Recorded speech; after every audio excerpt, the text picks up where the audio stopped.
시간 우리 함께 하신 우리 모든 성도 여러분들에게 살리시는 은혜가 함께 하시기를 주의 이름으로 축원드립니다.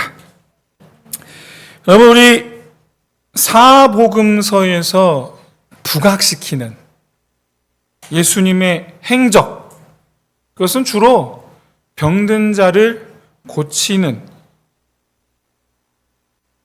그런 사역이었죠. 그런데 여러분, 사복음서 전체가 비슷한 이 스토리라인을 갖고 있는데, 예수님의 사역을 초기, 중기, 후기로 나누어서 이렇게 보여줍니다. 그런데 초기, 중기, 초중반은 주로 병든 자들을 고치는 사역이 주를 이룹니다. 그게 무슨 얘기냐면, 예수님께 은혜 받은 사람들이 얼마나 많은지를 보여주는 거예요. 예수님 때문에 죽은 것 같았던 인생이 살게 된 사람들이 얼마나 많은지를 초반, 중반에 보여줘요. 물론 중간중간에 예수님께서 하신 설교, 비유 이런 것도 있습니다만은 어쨌든 예수님의 사역의 주를 이루는 것은 병 고치는 사역. 하나님의 능력을 입은 사람들이 바다의 모래알같이 많게 만드는 사역. 그런데 후반부에 가면 그 사람들이 예수님께 침뱉고 돌을 던지는 모습으로 보여줍니다. 그 사람들이. 이러한 이 스토리라인에서 우리가 발견해야 하는 것은 병 고침을 받은 사람과 고쳐주신 예수님의 관계입니다. 사복음서 전체를 통해서 우리가 봐야 될 부분. 도인의 치료가 사실상 끝났다. 그러니까 암과 더 이상 관계가 없게 되었다라고 제가 일전에 말씀을 드렸습니다. 하지만 모든 암 환자들 공통으로 5년은 이제 추적 관찰을 해야 되니까 내년까지는 정기적으로 병원에 가야 됩니다.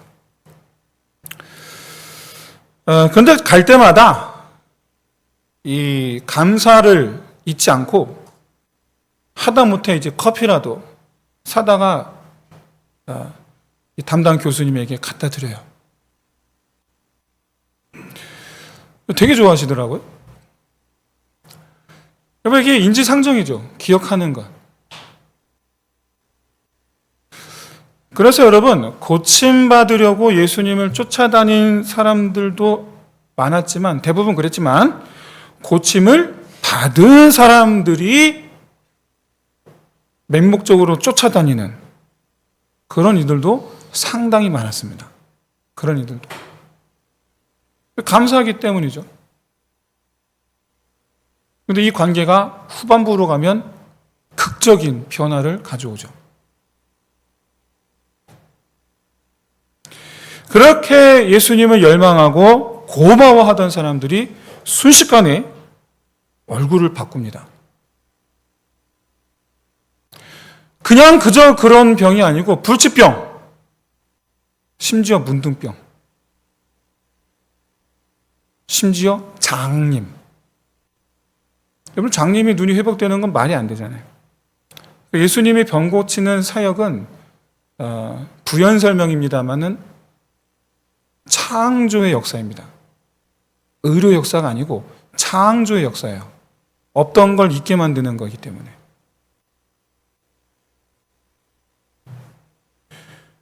그런 불치병을 고쳐준 사람들, 그런 사람들이 예수님을 향하여 얼굴을 바꾸는 거예요.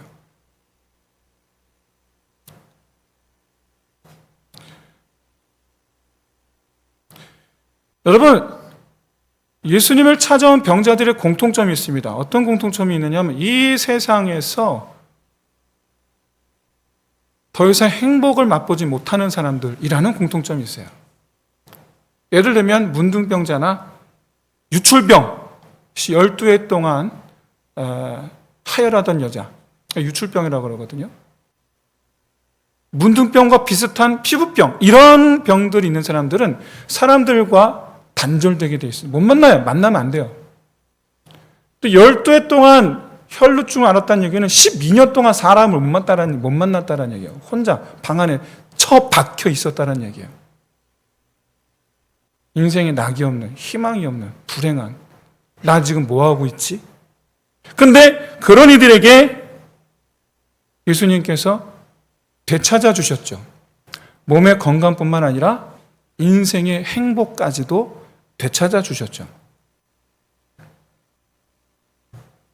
그런데 얼굴을 바꿔요. 그래도. 사복음서는 이렇게 예수님에 대한 우리의 마음의 변화를 적나라하게 보여줍니다. 그래서 사복음서를 통해서 예수님 우리에게 질문하시는 거예요. 우리에게. 아주 중요한 질문이에요. 너에게 나는 누구냐? 이게 마태, 마가, 누가, 요한복음의 이 사복음서 시종일관,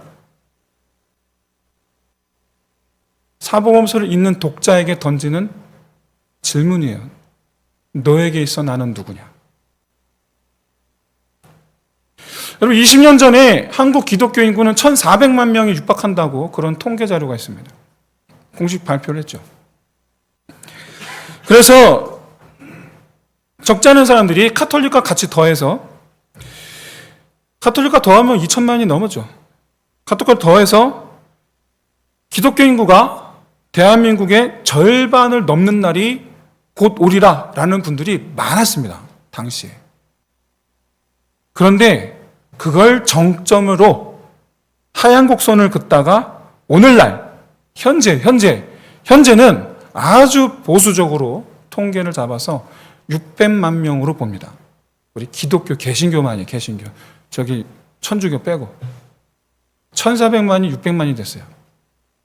불과 20년 만에.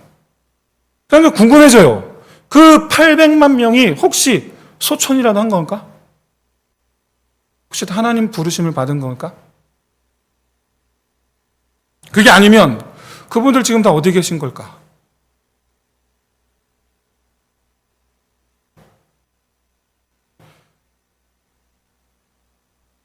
그리고 그분들에게 좀 질문을 드리고 싶어요. 그 800만 명에게. 그땐 왜 교회 다니셨어요? 그때 왜 교회 다니셨고, 지금은 왜 교회 안 나오세요? 어쩌면 800만 명, 그분들 아내 때문에 어쩔 수 없이 교회 나오신 분들일 수도 있고, 아니면 엄마 아빠 때문에, 부모님 때문에 억지로 나온 것일 수도 있고, 실제로 주일학교 통계를 보면 이건 증명이 되고 있죠. 엄마 아빠 때문에 나오던. 올라갈수록 초등부, 중등부, 고등부, 청년부 올라갈수록 삼각형이 이런 삼각형이 아니고 이런 삼각형입니다. 극단적으로 줄어들어요. 아니, 중학교만 돼도 말 안 됐습니다. 중학교만 돼도.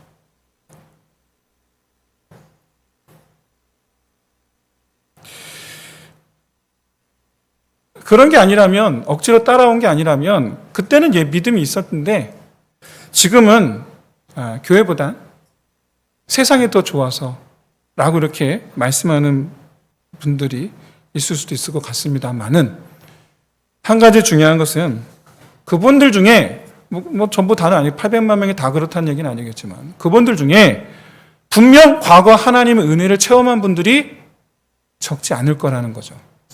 분명. 제가 어릴 때 함께 교회 수련회 가서, 중등부, 고등부 때 함께 수련회 가서 은혜 받고 펑펑 울면서 회개기도 하고, 수련회 갔다 와서 야, 우리끼리 기도회 만들자. 기도회 만들어서 주일날 예배가 9시, 학생부 예배가 9시였는데 우린 6시에 모여서 우리끼리 새벽 예배 드리자. 새벽 예배 드리고 집에 가서 밥 먹고 다시 8시에 모여서 우리 찬양 연습하고 찬양하자 했던 친구들이 있어요. 교회 어른들이 저희 세대, 저희 친구 세대를 너무 좋아하셨어요. 이랬던 적이 없는 거야. 애들이 6시에 주일에 6시부터 나와서 지들끼리 예배를 드리고 큐티하고 예배 전 1시간 전에 나와서 교회 청소하고 줄 맞추고 그리고 찬양 연습하고 그랬던 친구들. 그런데 대부분이 뭐 변함없이 각자 섬기는 교회에서 믿음 생활 잘하고 있는 친구들 많지만 아예 교회 근처도 안 가는 친구들이 있어요. 그때 그 친구들 중에서. 아예 근처도 안 가요, 교회.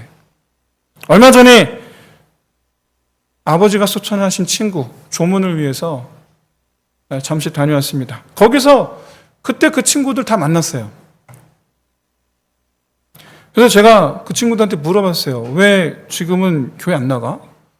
그랬더니 그냥 웃기만 하는 거예요. 할 말은 많은데 안 하는 건지 모르겠지만 그냥 웃기만 해요, 그냥. 여러분, 우리는 지금 아주 중요한 질문을 우리 자신에게 던져야 됩니다. 나는 지금 교회 왜 나오는가요? 그리고 나는 왜 예수 믿는가요? 나는. 만약에 오늘 본문이 이 질문에 대한 답이 여러분에게 답이 될 수 있기를 바랍니다. 예수님이 지금 갈릴리 가나에 있어요. 서두에 밝히고 있습니다. 바로 가나 혼인잔치의 포도주, 이 물을 포도주로 바꾼 바로 그곳이라고. 갈릴리 가나. 이거는 힌트를 주는 거예요. 같은 주제의 역사가 있을 거라는 거예요. 갈릴리 혼인잔치에서 있었던 예수님의 사역의 그 맥락에서 오늘 본문이 계속 이어지고 있다라는 것을 보여주는 암시하는 그런 말씀인데, 이 갈릴리 가나에 예수님이 왔다라는 소식을 들은 어떤 한 사람이 예수님을 찾아오죠. 근데 이 사람은 어디의 사람이냐? 가버나움에 사는 사람이었어요. 가버나움과 갈릴리 위치는 보시다시피 왼쪽 지도를 보면 갈릴리 호수 옆에 저러고 있는데, 확대한 그림을 보시면 자, 어떻습니까? 지형도인데 산악지형이에요. 저 거리가, 지도상 거리가 대략 30km입니다. 지도상 거리가 30km. 평지는 아니고 산악지형이에요. 오르락내리락. 그러다 보니까 대략 한 성인 걸음으로 뭐 한 10시간 정도 걸리는 곳이죠. 실제로 이 아버지가 예수님께서 네 아들이 나았다, 살았다 말씀을 듣고 집으로 돌아가는데 가다가 종들을 만나죠. 그리고 나서 종들에게 물어봅니다. 그때 그 시간이 바로 대략 5시간 정도의 차이를 보여요. 그건 잠시 후에 볼 겁니다. 그러니까 이 종들하고 이 사람이 중간에 만난 거예요. 중간에. 이 가버나움이라는 곳은 유다 전체에서 로마에 보내는 세금, 로마에 보내기 위한 세금을 세리들이 거두겠죠. 그래서 그 세금들을 모아서 저장해 놓는 것, 보관해 놓는 곳이 이 가버나움에 있어요. 그래서 이 가버나움에는 로마 군대가 주둔하고 있어요. 로마 군대가. 왜냐하면 세금을 걷어서 로마 가야 되니까. 로마 군대가 주둔하고 있고, 그리고 이때 당시 예수님 시대에 이 가나안 땅은 로마에 의해서 로마 황제가 4명의 분봉왕을 세웠는데, 그 중에 갈릴리 분봉왕 헤롯 안티파스가 기거하는 곳이에요. 그래서 가버나움에는 헤롯 왕궁이 있어요. 이 왕의 신은 바로 그 왕궁에서 이 종사하는 그런 신하다. 그렇게 우리가 예상할 수 있을 것 같습니다. 이 가버나움의 이런 어떤 면모를 확인할 수 있는 것, 바로 예수님께서 제자 삼으신 세리마태가 이 가버나움에 있어요. 예수님께서 그렇게 칭찬하신, 그 믿음을 칭찬하신 로마 백부장, 이 가버나움에 있었던 일이에요. 그 세리, 로마 백부장,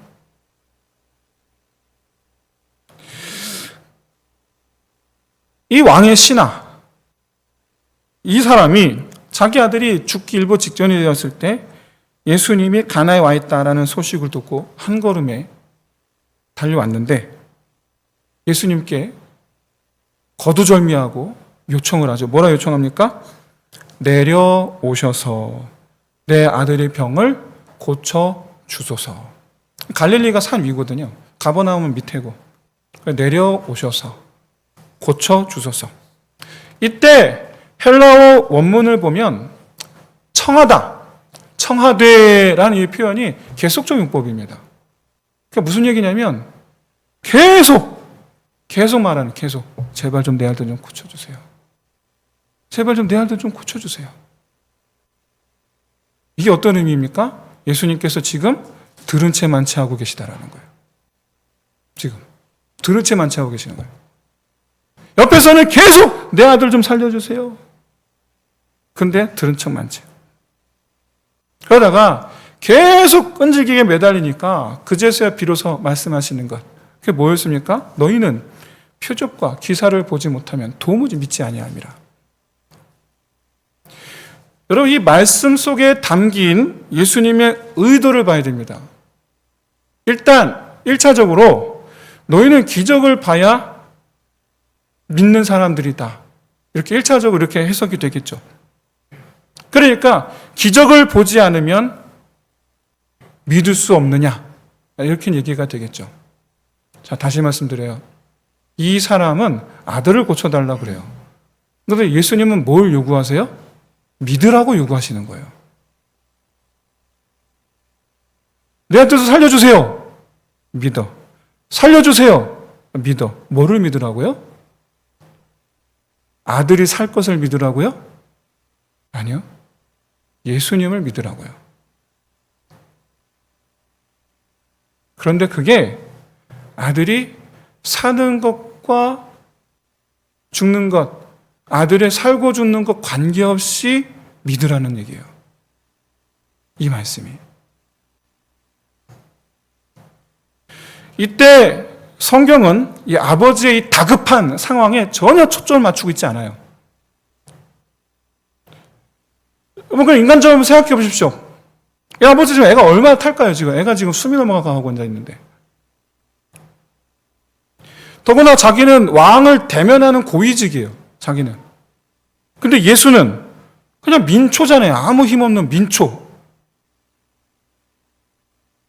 제가 얼마 전에 뉴스를 봤는데, 그때는 솔직히 조금 기가 막혔는데, 어떤 사람이 어떤 모종의 일로 막 이렇게 항의하다가 국회의원이 지나가는데 국회의원한테 욕을 했단 말이에요. 그랬더니 국회의원이 탁 쳐다보는데 그 눈빛이 죽일 것 같은 눈빛으로 이렇게 쳐다보면서 근데 그 다음에 그걸 보고서 한 그분의 말씀이 정말 참 대단하신 분이구나 싶었어요. 그분이 뭐라고 그러신지 아세요? 국회의원 따위가 어디 감히 국민에게 이러셨단 말이에요. 깜짝 놀랐어요. 와, 이분은 정말 대단한 분이네. 아니, 어떻게 그걸 생각으로만 하지 말로 하지? 저는 참 깜짝 놀랐어요. 자기는 높은 왕을 대면하는 사람이라 아무것도 아닌 그 사람한테 자존심 다 굽히고, 그렇잖아요. 자존심 다 굽히고.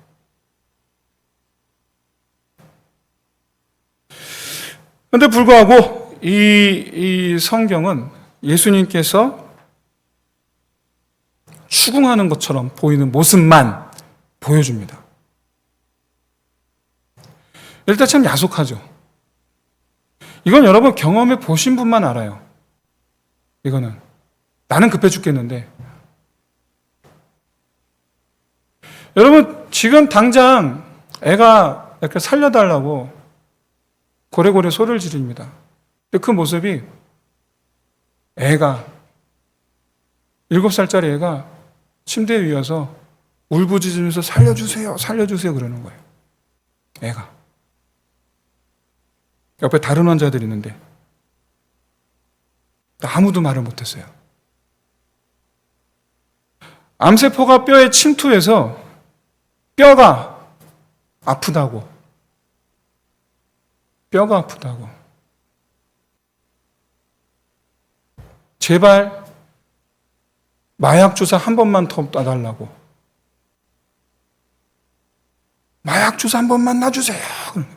애가. 그 엄마는 그 난리를 치는 애를 붙잡고 울기만 하고,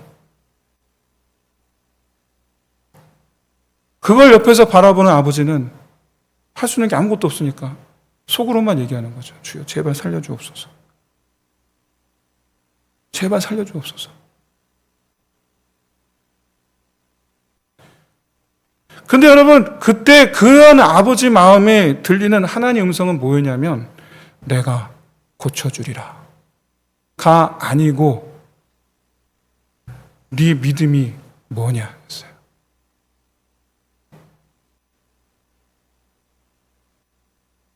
근데 그 음성이 그 아버지에게 이렇게 해석이 되는 거예요.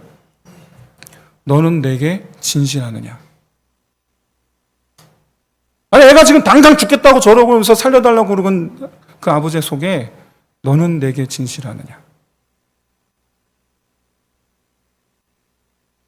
그래서 대답했어요. 아니요.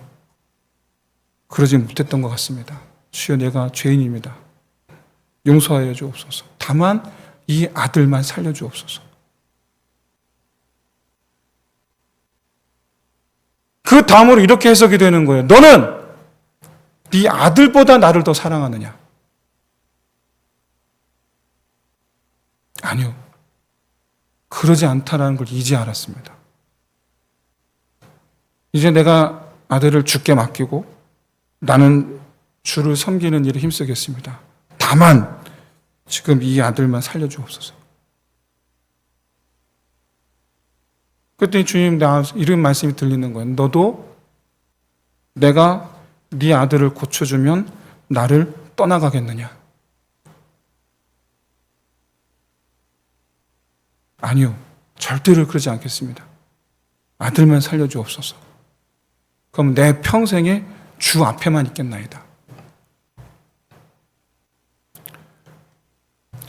마지막 결정타였어요.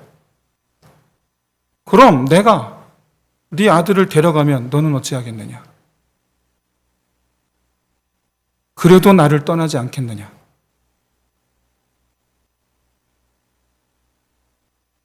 아니면 그래도 나를 믿고 따르겠느냐? 그때 그렇게 했어요. 그때 그런 대답이 나오는 거예요. 주여, 내가 믿음이 없음을 이제야 알았나이다. 나는 믿음이 없습니다. 나는 믿음이 없습니다. 그렇게 밤새 나는 믿음이 없다는 말만 2시간 동안 울면서 기도했던 기억이 있습니다.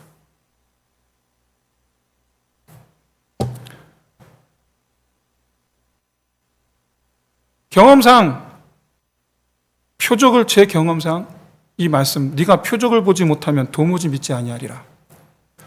이 말씀이 저에겐 이렇게 해석이 되는 거예요. 아들을 살려주지 않으면 나를 믿지 않으리라.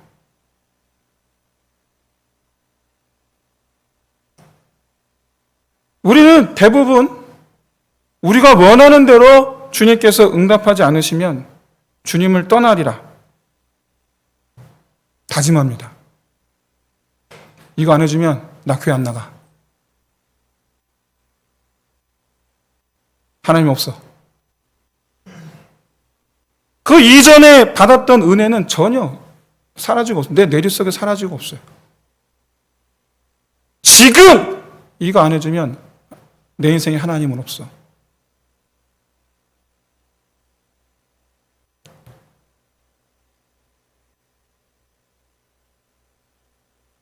내가 원하는 대로 해주지 않으면 주님을 따라다닐 필요가 없다라고 그렇게 생각하는 걸까요? 여러분은 어떻습니까? 여러분은 주님께서 아들을 데려가셔도 주님을 따르시겠습니까? 주님 분명히 이렇게 말씀하셨어요. 살려주지 않으면, 즉 기적을 보이지 않으면 나를 따르지 않으리라. 나를 따르지 않으리라. 그게 우리 믿음의 본성, 우리 믿음의 정체를 보여주시는 거예요. 그 정도라는 걸, 우리 믿음이 그 정도라는 걸. 그런데 여러분, 이 말씀 앞에 그렇지 않다고, 그리하지 아니하실지라도 나는 주님을 따르겠다고, 그럼 그렇게 하실 수가 있습니까?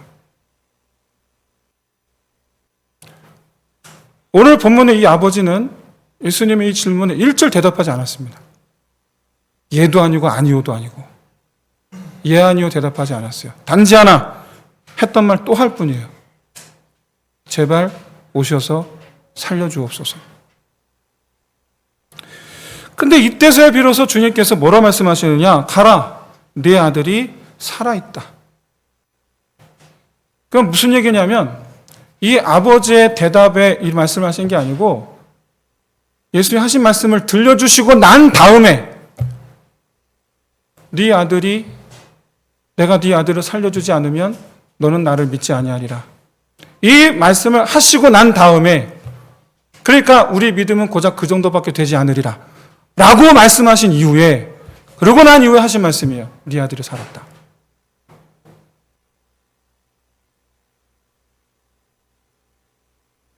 이후에 이 아버지의 행동을 한번 보십시오. 이 말씀을 믿고 집으로 갑니다. 자기 원하는 대로 예수님께서 직접 집에 오신 건 아니지만 살았다라는 말씀만 믿고 갑니다.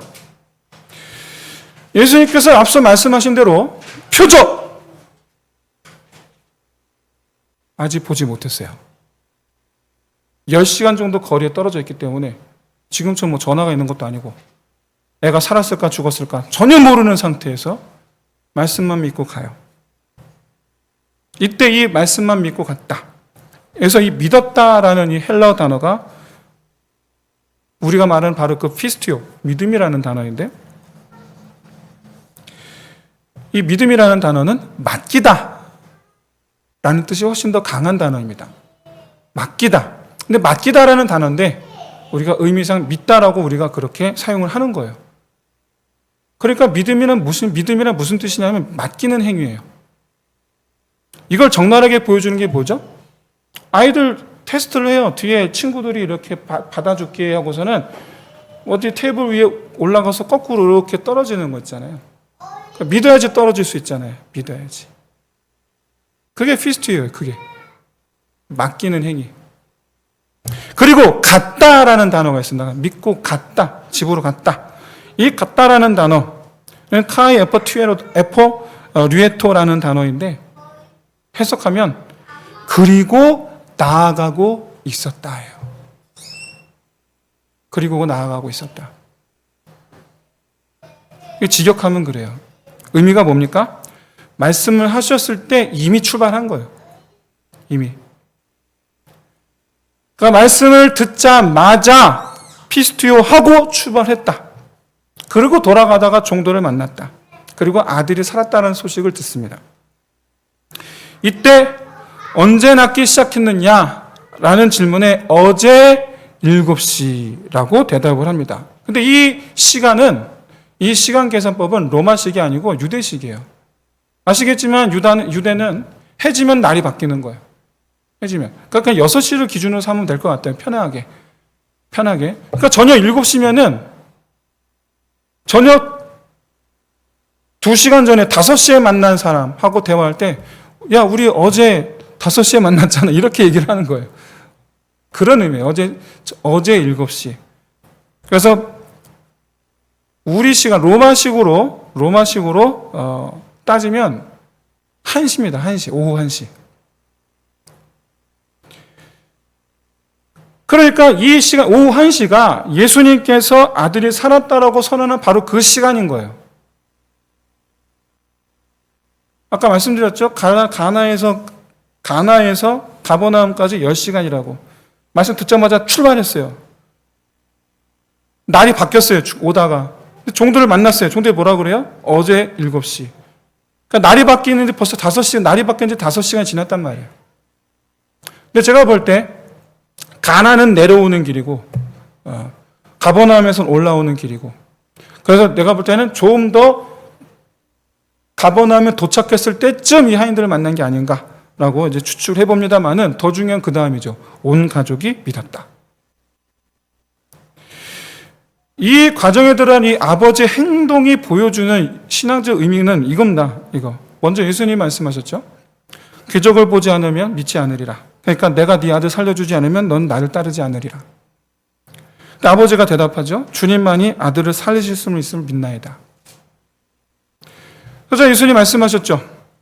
네 아들이 살았느니라. 이때 말씀을 믿고 갔다. 이 행동에 보여주는 의미가 뭐예요? 말씀하신 대로 될 줄로 내가 믿나이다. 겠죠. 종도를 만난 후에 가족과 더불어서 다시 한번 가족들과 같이 믿었다.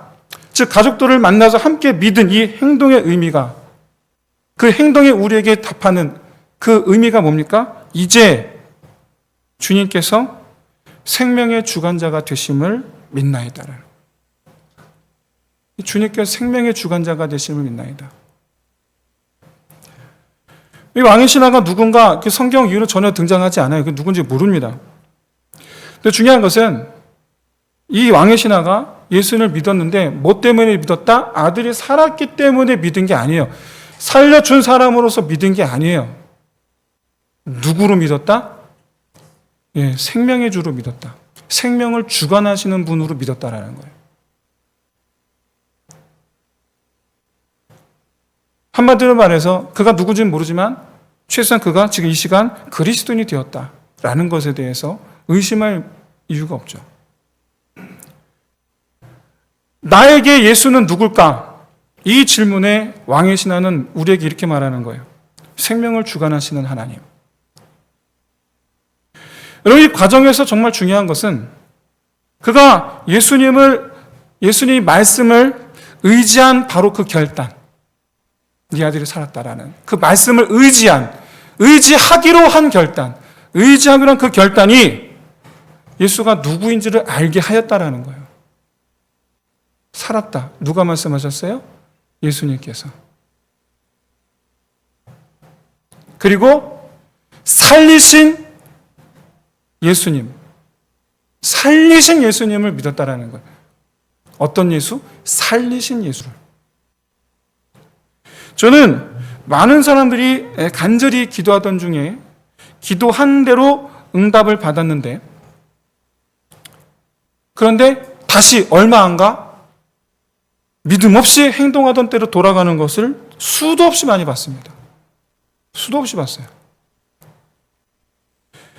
그런 이들의 공통점은 하나님께 해주신 거에만 관심이 있지 해주신 분이 누군가인가에 대해서는 관심이 없어요.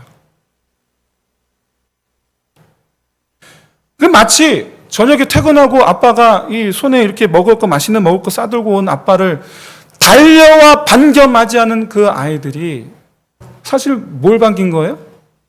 이거 손에 든 걸 반긴 거지 아빠를 반긴 건 아니잖아요. 그 똑같아요. 우리가 하나님께 하는 것이 똑같아요.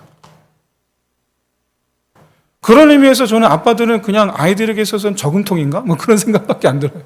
아빠들은 아이들의 저금통인가? 농담입니다만은, 그런데 우리가 하나님을 대하는 방식이 뭡니까? 하나님을 자판기로 알아요. 사랑하는 성도 여러분, 여러분의 예수님은 누구입니까? 자판기입니까? 아니면 생명의 주입니까? 나를 살리신 분. 그래서 이제는 내가 살아도 주를 위해서 살고, 이제는 내 생명의 주관자, 그 손에 내 생명을 맡길 수 있는 그런 분으로 우리가 하나님을 대하며 남은 인생을 살아갈 것인가? 말하기는 예수님을 생명의 주로 받아들이시기를 여러분 진심으로 소원합니다. 살려주신 게 맞으니까. 주님께서 우리를 사랑하심은 어떤 사랑하심입니까? 우리가 영원히 살기를 바라시고, 그래서 자기 생명을 내어주신 사랑이다. 그래서 하나님께서 우리에게 바라시는 건 딱 한 가지입니다. 우리에게 바라시는 것. 바로 뭐냐? 우리가 영원히 사는 거예요. 이게 하나님께서 바라시는 거예요. 우리가 이 땅에서 잘 사는 걸 바라시는 게 아니에요. 많은 분들이 오해하세요. 이 땅에서 잘 되는 게 하나님 뜻이라고. 아니요. 여러분, 하나님은 우리가 이 땅에서 잘 되고 못 되고 별로 관심이 없으세요. 하나님 우리가 좋은 대학 가는 거 별로 관심이 없으세요. 하나님 우리가 좋은 직장 가는 거 관심이 없으세요. 그럼 뭐가 관심이 있으십니까? 나를 관심을 두세요. 나를. 내가 지금 어디 있느냐라는 거. 네가 지금 어디 있느냐라는 거. 네가 지금 내 옆에 있느냐, 아니면 네가 지금 저 멀리 어디 딴 데 있느냐. 이게 우리를 향한 하나님의 관심이에요. 아무것도 할 수 없는 우리에게 예수님께서 베푸시는 이 기적이 필요하다. 맞습니다. 우리는 주님의 그 도우시는 은혜 아니면 살 수가 없어요. 하지만 그건 주님께서, 우리 아버지께서 우리를 위해서 행하시는 거고, 우리가 예수님을 믿는 이유는 아버지가 뭐 해주니까 믿는 게 아니잖아요. 우리가 아버지를 믿는 이유는, 다시 말해서 교회를 중심으로 살아야 되는 이유는 적시에 베푸시는 능력, 뭐 그런 것 때문이 아니라 단지 하나, 예수님과 함께하기 위해서 이어야 될 줄로 믿습니다. 주님께서 오늘날 우리에게 너는 기적을 보지 않으면 믿지 않으리라 말씀하실 때, 상관없이, 주님께서 베푸시는 은혜, 능력 상관없이, 관계없이 나는 그저 주님 곁에 영원히 머물겠나이다 라고 대답할 수 있는 저와 여러분 되시기를 주의 이름으로 축원드립니다. 이제 말씀 마치겠습니다. 여러분, 기적을 경험한 믿음이 아니라 예수님을 인정한 믿음이 되시기를 진심으로 소원합니다. 주여 내게 이래 하시면 내가 주님 따르겠습니다. 그러면 주님께서 그렇게 해주셨기 때문에 주님을 따르는 사람이 아니라 주님이 누군지를 알았기 때문에 그 주님을 따르는 자 되시기를 소원합니다. 그리고 나를 위한 이 예수님의 사랑에 나도 또한 주님을 사랑합니다. 화답할 수 있는. 그래서 우리의 믿음 생활이 이 세상을 소망하는 믿음 생활이 아니라 영원한 삶을 소망하는 믿음 생활 되시기를 주의 이름으로 축원드립니다. 함께 이 시간 이 찬양하면서 우리 말씀 생각하며 함께 기도한 시간 되기를 바랍니다. 함께 찬양하겠습니다. 변하지 않는 주님의 사랑, 그 사랑으로 구원받았네. 나 사는